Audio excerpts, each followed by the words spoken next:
சிலுவையின் ஆண்டவரோடு கூட ஒரு நெருக்கம் இருக்குமானால் அந்த சிலுவை என்னவெல்லாம் செய்யும் என்பதை நாளில பல செய்திகளை பேசியிருக்கிறேன். ஆனாலும் இந்த நாளின் செய்தி என்னவென்றால், இந்த ஆட்டுக்குட்டி உங்களுக்கும் எனக்கும் அடையாளமாக இருக்கிறது. இதைத்தான் 1 கொரிந்தியர் 5ஆம் அதிகாரம் 7ஆம் வசனத்திலே இப்படி சொல்லப்பட்டிருக்கிறது. ஏனெனில் நம்முடைய பஸ்காவாகிய கிறிஸ்து நமக்காக பலியிடப்பட்டாரே. அன்றைக்கு ஒரு பழுதற்ற ஆடு பலியிடப்பட்டது பழைய ஏற்பாட்டிலே. அவருடைய விளைவு என்ன? வாதை பிரவேசிக்கவில்லை, வாதை நீக்கப்பட்டது. அங்கே வாதை உள்ளே வரவில்லை.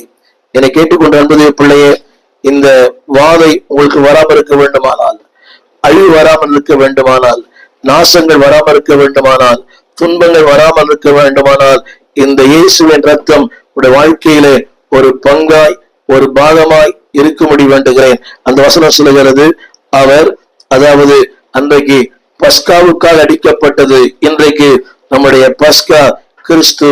வேதம் சொல்லுகிறது, அவர் நமக்காக பலியிடப்பட்டாரே.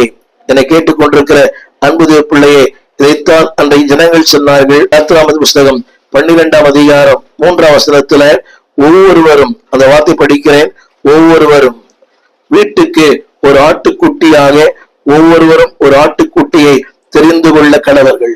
இன்றைக்கு சிலுவையின் ஆண்டவர் உங்கள் ஒவ்வொருவருக்கு வாழ்க்கையில அன்பாவளே அவர் மேன்மையானவராய் முதன்மையானவராய் இருப்பாராக. ஒருவேளை தகப்பன் தெரிந்திருக்கலாம், ஆனால் மனைவி தெரிந்திருக்க வேண்டும், பெற்றோர் தெரிந்திருக்கலாம், அவர் பிள்ளைகள் தெரிந்திருக்க வேண்டும். இதனுடைய சரியான கருப்பொருள் என்னவென்றால், it must be your choice.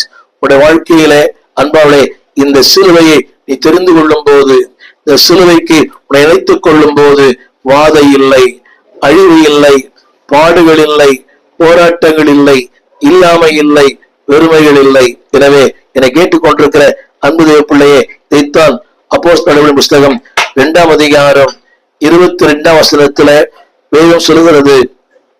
லூக்கா சொல்லுகிற வார்த்தை, இஸ்ரவேலரே, நான் சொல்லும் வார்த்தையை கேளுங்கள். நீங்கள் அறிந்திருக்கிறபடி நசரேயனாகிய இயேசுவை கொண்டு தேவன் உங்களுக்குள்ளே பலத்த செய்கைகளையும் அற்புதங்களையும் அடையாளங்களையும் நடப்பித்து அவைகளினாலே அவரை உங்களுக்கு வெளிப்படுத்தினார்.